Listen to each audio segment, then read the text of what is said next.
Hi everybody, welcome to the section for the dummy. I always encourage after that you've learned the dummy form that you do it freehand. So let's get right into it. Section 4, it starts off with this. As you know, this is because somebody is grabbing onto your shirt. And why are we doing this? It's because it's the closest, shortest, quickest way to respond. When somebody's doing this, it means that they want to control you. They're not ready to punch you yet, but they want to control you. So here is that you're using, just like the punch, using your center, keeping your elbows in. As he grabs you, hit right here. And you're using your body force to hit through the center and into the two rib cages right there.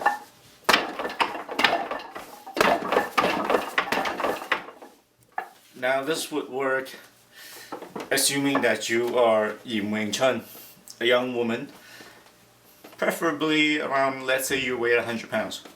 And this opponent is, let's say, a bigger man who weighs 200 pounds. Now if somebody grabbed you, I mean, yes, you could, hit him this way, but you don't want to piss him off yet. You could, yes, put your hand from here to here, control the elbow and do this kind of move, and control the elbow and press him down. But that takes a long time. I mean, you could also go like this and do that. But a lot of things can happen between where your hands are down here to bringing it over here. This traveling here from here to here is a long way to go. So Wing Chun is what? The shortest distance in the most efficient way, which is this. I mean, what the goal is here is not just so that you're hitting your opponent. Yes, you are hitting them in the ribs. You are also blocking a knee if it ever comes to kick you. But the most important thing is not to let him curl his arms in. Because when somebody grabs a hold of you, they're not going to grab a hold of you like this. Because even if you're very strong, you cannot really pick up 200 pounds or 100 pounds if you are 100 pounds. And they're 200 pounds. They cannot really pick you up like this with their arms straight and manipulate you. Whenever they grab onto you, they really want to bring you close to them. Then they can do and manipulate you. So the purpose of that is you don't want them to curl their arms. You want them to keep their arms extended and keep that distance away from you.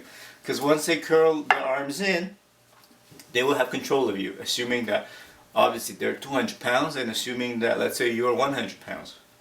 So doing this is really to keep his arms straight so that he doesn't bend them, so that he will have no control over you. Now that you've managed to hit them down here, the next thing is this.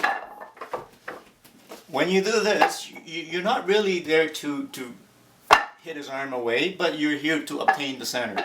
And it doesn't take a lot of room for you to put your arms out in between.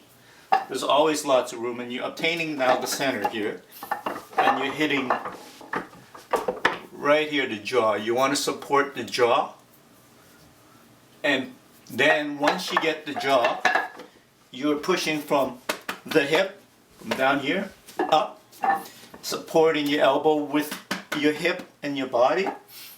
And even if you're 100 pounds, if you're supporting your two hands, pushing the jaw up from the elbow, you would be easily able to push somebody that's 200 pounds because you're only pushing the head. It doesn't matter if he's a football player and he has muscles that are like this behind his neck. Your body is strong enough to push just the head up and back. You're not pushing exactly straight. You're using the ground to support, using your stomach as a base, and you're supporting the jaw with your two hands. And from your whole body, you are pushing the whole head a little bit up and then back.